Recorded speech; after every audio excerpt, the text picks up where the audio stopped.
Bonjour Loïc. Bonsoir Virginie, bonsoir à tous. On démarre ce journal avec les tensions au sein de la Ciivise après la mise en écart du juge Édouard Durand, jusqu'alors à la tête de la commission indépendante sur l'inceste et sur les violences sexuelles faites aux enfants.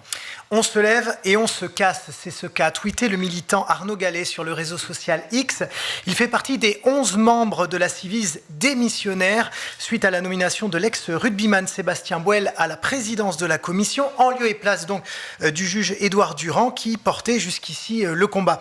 Édouard Durand, une figure appréciée des associations et connue pour son franc-parler, mais que la secrétaire d'État chargée de l'enfance a jugé bon d'écarter. On va écouter justement Charlotte Cobel, c'était sur RTL.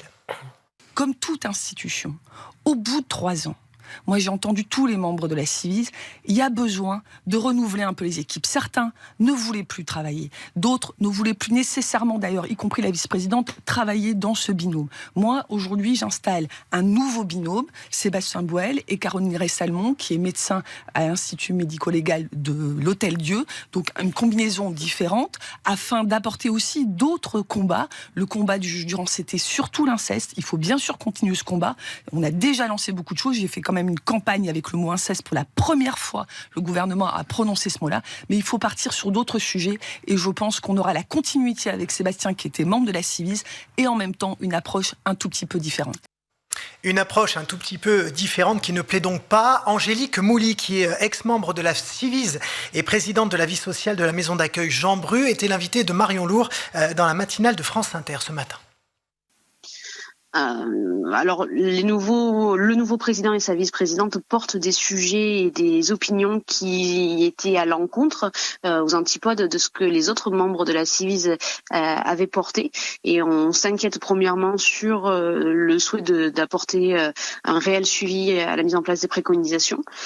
Donc les 82 préconisations qui étaient issues de votre rapport publié récemment. Oui, tout à fait. Les 82 préconisations. Aujourd'hui, le président et la vice-présidente ont des avis qui divergent sur ces préconisations et on se demande si il y aura un réel suivi de mise en place qui va être fait. On se demande quel budget, on se demande quelle équipe, on se demande l'indépendance aujourd'hui. Chaque communication qui est faite de la part du président est accompagnée de la secrétaire d'État, Madame Cobel. Dans ces conditions-ci, et en plus d'une communication qui est un peu biaisée de la part du gouvernement, qui raconte un petit peu des mensonges à la radio et à la télé, nous force à prendre position pour exprimer notre mécontentement face à nos travaux et au traitement qui est réservé à nos membres et à nos coprésidents. Le nouveau président, donc Sébastien Boel, ex-rugbyman, lui-même victime d'inceste, et donc à la tête de l'association Colosse au pied d'argile, a tenu à rassurer « Nous ne voulons pas abandonner les victimes ». Loïc, nous sommes le 15 décembre aujourd'hui et la prime de Noël a été versée aux familles avec une petite nouveauté. Bah oui, puisque la période des fêtes n'est pas forcément la plus réjouissante pour le porte-monnaie, surtout pour les familles les plus modestes. D'où la prime de Noël qui a été revalorisée de 35% cette année pour les familles homoparentales. Et les allocataires n'ont aucune démarche à faire. Delphine Potez, qui est responsable de l'accès aux droits de la CAF ce matin sur France Inter. Le système informatique va détecter qu'il y a un droit supérieur à 0 et va verser automatiquement la prime de Noël. Et pour ceux qui touchent leurs premières allocations en décembre, la prime sera versée courant janvier. Et un nouvel épisode dans la saga des chauffeurs de la République. Après François de Rugy, c'est la ministre déléguée Carole Grandjean qui est accusée d'utiliser son chauffeur pour des courses personnelles, Loïc. Selon Mediapart, plusieurs d'entre eux ont dénoncé leurs conditions de travail et le fait d'être parfois affectés à des missions relevant de la vie privée et familiale de la ministre. Voici ce que dit Mediapart. Un chauffeur a par exemple été mobilisé pour transporter les parents de la ministre pour des visites de musées à Paris, pour accompagner son fils à un rendez-vous chez l'ophtalmologue ou lui servir son goûter. Un autre déclare avoir été appelé pour aller chercher sa fille à la sortie d'un cours de théâtre en actionnant son gyrophare. Voilà ce qu'écrit le média en ligne. Et ce sont des accusations qui remettent sur le devant de la scène, évidemment, la gestion de l'argent public. On écoute Valran Moulet-Berthaud, cofondateur du média Le Crayon, hier sur RMC. Il y a un moment où juste, c'est non. En fait, non, c'est non. On arrête de prendre l'argent des gens pour faire ces trucs perso. Et j'ai envie de dire, je comprends parce que faut aussi avoir l'empathie de se dire c'est quoi sa situation. Elle, au moment où elle fait ça, elle est complètement débordée, elle doit filer à 10 endroits différents. Comme beaucoup de Français. Elle doit filer, justement, je vais venir. Elle doit filer à 10 endroits différents, donc elle profite d'un chauffeur qu'elle n'utilise pas à un instant T, potentiellement, pour l'envoyer pour sa famille en se disant, vu que je l'utilise pas de toute façon, autant l'utiliser. La réalité, c'est que c'est une question d'exemple, c'est une question de modèle.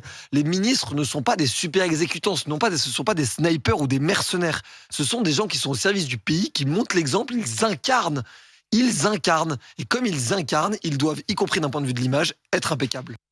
Un souci d'exemplarité donc, et Carole Grandjean nie pour le moment toutes ces accusations et se défend en disant que ce sont les chauffeurs eux-mêmes qui se sont proposés de rendre ces services. Enfin Loïc, vous nous parlez d'une initiative mise en avant par le journal Le Parisien ce matin, un dispositif de lutte contre le harcèlement. Une boîte aux lettres dans l'école pour dire ce qu'on n'arrive pas à dire, c'est l'initiative de l'association Les Papillons qui déploie ces boîtes partout en France dans les municipalités adhérentes. Les enfants peuvent y déposer leurs ressentis de façon confidentielle, des ressentis qui sont ensuite examinés par des référents des villes et des psychologues. Un déploiement qui se ferait avec le soutien de l'Éducation nationale puisque l'association attend un agrément qui permettrait d'intervenir sur le temps scolaire via des associations de prévention en contribuant à libérer la parole des élèves victimes. Ces boîtes aux lettres rejoignent la volonté du ministre de l'Éducation dans son combat contre le harcèlement. Voilà ce que répond le cabinet de Gabriel Attal.